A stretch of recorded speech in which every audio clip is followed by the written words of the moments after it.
કપરાડામાં 14 વર્ષની બાળકી પર દુષ્કર્મ કરનાર આરોપી શંકર વળવીની ધરપકડ કરી રવિવાર સુધીના રિમાન્ડ મંજૂર કર્યા. કપરાડામાં બીમાર રહેતી કિશોરીને સારવાર કરી આપવાના બહાને આસલોણના શખ્સે તેના ઘરે રોકી રાખી હતી. આ દરમિયાન બાઇક પર બેસાડીને તેને ડુંગર પર લઈ ગયો હતો, જ્યાં એકલતાનો લાભ લઈ તેના પર દુષ્કર્મ આચર્યું હતું.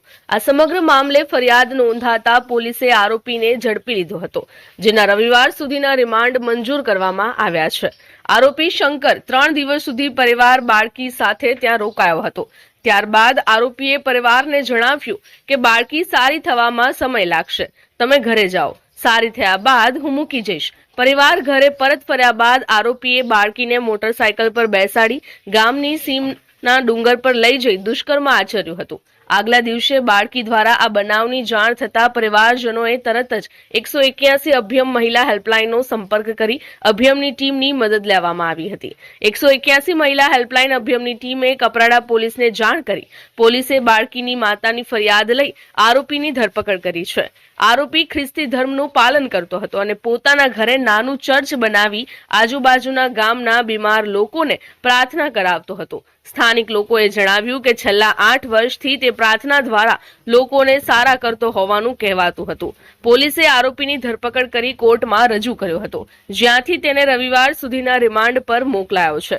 કપરાડા પોલીસ ઇન્સ્પેક્ટર SL વસાવાના માર્ગદર્શન હેઠળ તપાસ ચાલુ છે કે આરોપીએ અગાઉ પણ કોઈ મહિલાઓ કે બાળકીઓ સાથે દુષ્કર્મ આચર્યું છે કે નહીં. પારડી ગામની એક સગીરા છેલ્લા એકાદ મહિનાથી બીમાર રહેતી હોય, એમના માતા પિતા દ્વારા અજ્ઞાનતાના કારણે એને અલગ અલગ મંદિરોમાં દરગાહો પર લઈ જઈ અને એને પ્રાર્થના કરવામાં આવતી હતી, પરંતુ એ સાજી નહીં થતાં તેઓ પોતાના કોઈ સગાવાળા થ્રુ એમને જાણવામાં આવ્યા હતા કે કપરાડાના આસલોલા ગામે રહેતા શંકરભાઈ તળવી કરીને છે, એ પોતે દેવળની અંદર ત્યાં પ્રાર્થના કરવાથી સારું થશે એમ જણાવતા તે પોતાની પુત્રી સાથે કપરાડા તાલુકાના ગામે ગયા હતા અને ત્યાં જ્યાં શંકરભાઈના ઘરે 3 દિવસ સુધી રોકાણા હતા અને દેવળમાં પ્રાર્થના કરી હતી. દરમિયાન આ શંકરભાઈએ 3 દિવસ પછી જણાવ્યું કે તમારી દીકરીને તમે મૂકીને જાઓ, સારું થશે હું પરત મૂકી જઈશ.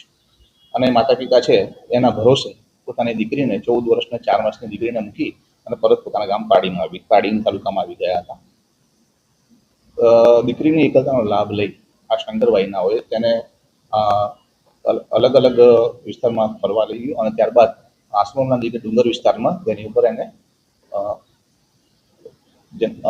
જાળકર્મ કર્યું હતું, દુષ્કર્મ કર્યું હતું.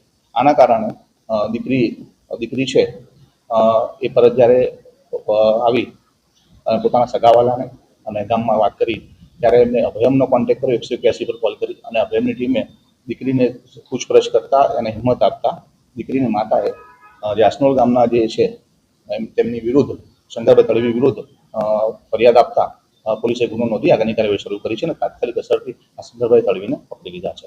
હું આ માધ્યમથી કહેવા માંગુ છું કે કોઈ પણ ઈસમ જે કોઈ પણ ધર્મના નામે જે ભોળી પ્રજાને ભોળવી અને દીકરીઓનો જે ગેરલાભ રહે છે એમને સજા થઈ જજો. પોલીસ તમને કોઈને છોડશે નહીં અને હું બધાને અપીલ કરું છું કે આવો કોઈ પણ કિસ્સો ધ્યાનમાં આવે તો સમાજની કોઈ પણ પ્રકારની બીક અથવા તો આરોપીની બીક રાખ્યા વગર પોલીસ પાસે આવો, તમને પોલીસ ન્યાય આપશે અને આપણે બધા એક સાથે મળી અને આવા જે ધર્મના નામે જે કરી રહ્યા છે એને જે પ્રપંચોને અટકાવી એ માટે જિલ્લા પોલીસ અને સમગ્ર ગુજરાત પોલીસ આપની સાથે છે.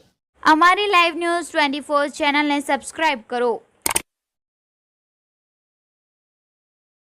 બેલ આઇકોન દબાવો જેથી આવનાર ન્યૂઝ અપડેટ્સની નોટિફિકેશન આપ સુધી સૌથી પહેલા પહોંચે.